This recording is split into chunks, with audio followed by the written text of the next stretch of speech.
সারা দিনে আমি শ্যুটের কাজ আর সাথে সাথেই বাড়ির কাজকর্ম কিভাবে ম্যানেজ করি চলো তোমাদের সাথে একটা মিনি ব্লগে শেয়ার করি।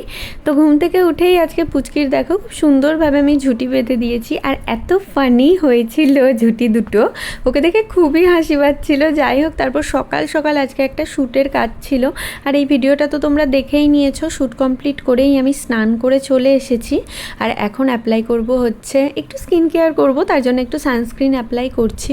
আচ্ছা, আমি দেখলাম আমি পিসিওএস আর পিসিওডি নিয়ে যে ভিডিওটা করেছি সেটাতে তোমরা অনেকে কমেন্ট করেছো আর আলাদাভাবেও আমাকে মেসেজ করেছো তোমাদেরকে একটু হেল্প করার জন্য, যে কিভাবে আমি আমার এত কিলো ওজন কম করলাম মাত্র কয়েক মাস। তো দেখো, আলাদাভাবে আমি কিন্তু কোনো রকম ডায়েটিশিয়ানের থেকে ডায়েট চার্ট নিইনি, আমি আমার মতো করেই করেছি।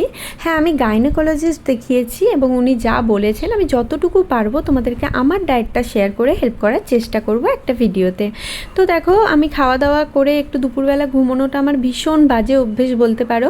তো বিকেলবেলা ঘুম থেকে উঠেছি, মানে বিকেল বলতে ওই সন্ধে হয়েই গেছে, আর এই ভিডিওতে তোমাদেরকে দেখাচ্ছিলাম আমাদের বাড়ির গাছের আমগুলো। বছরের প্রথম দিকেই আমের সিজনে প্রথমেই খিরসাপাতি আর ন্যাংরা আমটা দিয়ে গেছিলো, আর এখন দিয়ে গেছে গুটি আর এই লকড়া আমগুলো। আর প্রত্যেকটা আমই কিন্তু আমাদের নিজেদের বাগানের আমগুলো বিক্রি করে দেওয়া হয় আর খাওয়ার জন্য অল্প পরিমাণে রাখা হয়। তো দেখো, এবছর আমাদের বাড়ির গাছের লকড়া আমগুলো কতটা বড় সাইজের হয়েছিল। এবারে আমি একটু শাড়ি পরছি, কারণ সন্ধেবেলা আমি ভেবেছি আজকে দুটো নাচের ভিডিও শ্যুট করব। আর এই শাড়িটা কিন্তু বিহারি শাড়ি, দিদি বিয়েতে গিফট পেয়েছিল, তাই ও তো ইউজ করে না, তাই আমি ভিডিওর জন্যই নিয়ে নিয়েছি। আর এখানে দেখো, ভিডিও করতে গিয়েও আমি পুচকিকে ভিডিও কলে নিয়ে গেছিলাম, কারণ ও ঘরে ঘুমোচ্ছিল, উঠলেই যেন আমি বুঝতে পেরে তাড়াতাড়ি চলে আসতে পারি।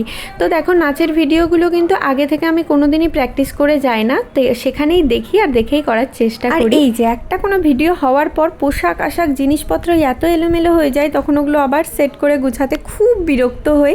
যাই হোক, সেই সব না গুছালে আমি আরও বেশি বিরক্ত হয়ে যাই। আর এবারে রাতের খাবার জন্য করব হচ্ছে রুটি। আচ্ছা, তোমরা আমাকে কমেন্ট করে জানিও তো রুটি করাটা তোমাদের কাছে কঠিন বলে মনে হয় কি না।